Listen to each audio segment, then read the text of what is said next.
അങ്ങനെ മൂന്നാമത്തെ തവണ പോവാണ് കേട്ടോ. ഉച്ചയ്ക്ക് എല്ലാവരും കൂടി നനഞ്ഞിരിക്കുകയാണ്. മൂന്നാമത്തെ പോക്കാണ് പോണത് തോട്ടത്തിലേക്ക്.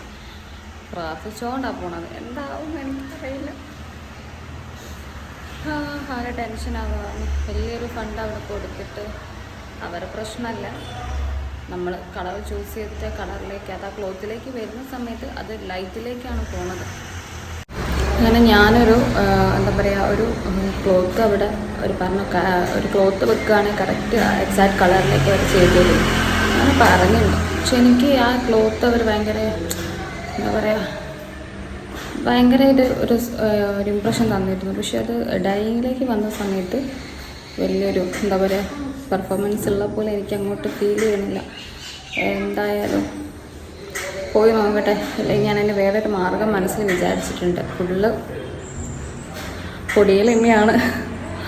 എന്താണെന്ന് എനിക്കറിയില്ല. ഇത്ര അവിടെ വെച്ചാൽ രണ്ടാമത് നമ്മൾ വീണ്ടും ഡൈയിങ്ങിലേക്കും പറഞ്ഞിട്ടുണ്ട്. അപ്പോൾ എത്രയാവും ബഡ്ജറ്റ് എന്നൊന്നും അറിയില്ല. അവിടെ ആദ്യം തന്നെ നമ്മളൊരു ബഡ്ജറ്റ്, വലിയൊരു ബഡ്ജറ്റ് അവിടെ പേ ചെയ്തു. ഇനി എന്തായാലും നമുക്ക് വഴിയെ അവിടെ എത്തിയിട്ട് എന്താണെന്ന് തീരുമാനിക്കാം.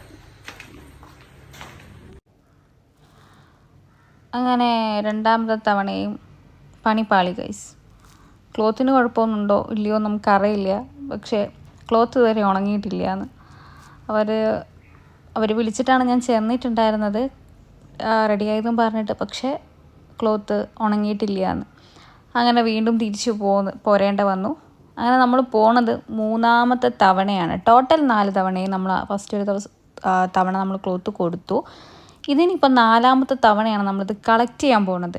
ഇനി എന്താവും നമുക്ക് പോയി നോക്കാം. അങ്ങനെ ഓൾമോസ്റ്റ് സാധനം നമ്മളെ കൈ കിട്ടിയിട്ടുണ്ട് ഗൈസ്. കളർ എക്സാക്റ്റുള്ള ഒരു കളറാണ് വാങ്ങി ഞാൻ. പക്ഷേ ക്ലോത്ത് ഡൈയിങ്ങിലേക്ക് വന്നപ്പോൾ ഒരു ഓക്കെ കണ്ടീഷനാണ്. അതിനിപ്പോൾ ഞാൻ എടുക്കണോ വേണ്ടിയോ എന്നുള്ളൊരു കൺഫ്യൂഷനിലാക്കിയാണ് അത് തീരുമാനിച്ചിട്ടില്ല. ഇല്ലേ വേറെ ക്ലോത്ത് നമുക്ക് വാങ്ങിക്കണം. അങ്ങനെ ഞാനും ഏട്ടനും കൂടെ ഫുഡ് കഴിക്കാൻ വേണ്ടി കയറി. അങ്ങനെ ഞങ്ങൾ ഫുഡ് കഴിക്കാൻ വേണ്ടിയിട്ട് ഫുഡിന് വേണ്ടി വെയിറ്റ് ചെയ്തിരിക്കുകയാണ്.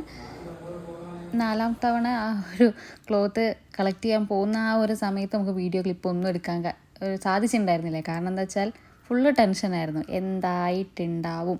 ആദ്യമായിട്ടായിരിക്കും ഒരു എൻഗേജ്മെൻറ്റ് ഡ്രസ്സിന് വേണ്ടിയിട്ട്, ഒരു ക്ലോത്തിന് വേണ്ടിയിട്ട് ഇത്രത്തോളം സ്ട്രഗിൾ ചെയ്തിട്ട് അതൊന്ന് കൈ കിട്ടണത്. ഇതൊരു സീരീസ് പോലെ നീണ്ടു പോകുമായിരുന്നു. 4ാമത്തെ തവണ കിട്ടുക. അങ്ങനെ കൈ കിട്ടിയപ്പോൾ ഞാൻ ഓക്കെയാണ്. പക്ഷേ എന്താ പറയുക, ഒരു മനസ്സിന് വീണ്ടും ഒരു തൃപ്തി വന്നിട്ടില്ല. ഇനി അത് കൈ കിട്ടിയൊക്കെ ഒന്ന് വർക്കിലേക്കൊക്കെ കൊടുക്കാൻ പറ്റുമോ ഇല്ലയോ എന്നൊക്കെ ഒന്ന് വീട്ടിൽ ചെന്നിട്ട് നോക്കിയതിന് ശേഷം തീരുമാനിക്കാമെന്ന് വിചാരിച്ചു. അങ്ങനെ നമ്മൾ തിരിച്ച് വരുന്ന സമയത്ത് നമുക്ക് കുറച്ച് ക്ലോത്തും കൂടെ വാങ്ങാനുണ്ടായിരുന്നു. അങ്ങനെ നമ്മൾ പരാഗി കയറി ക്ലോത്തൊക്കെ വാങ്ങിച്ച് നമ്മൾ അവിടെ നിന്ന് ഇറങ്ങുകയാണ് ഉണ്ടായിട്ടുള്ളത്. അതിനുശേഷം പിന്നെ ഏട്ടൻ എന്നെ വീട്ടിലേക്ക് ആക്കി. ഏട്ടൻ തിരിച്ച് വീട്ടിലേക്ക് പോയി. അത്ര തന്നെ ഈ ഒരു വീഡിയോ ഉള്ളൂ. എന്തായാലും നമ്മൾ ക്ലോത്ത് കൈ കിട്ടിയിട്ടുണ്ട്. ബാക്കി ഡ്രസ്സിൻ്റെ വിശേഷങ്ങളായിട്ട് നമുക്ക് മുന്നോട്ട് കാണുന്നവരേക്കും ബായ്.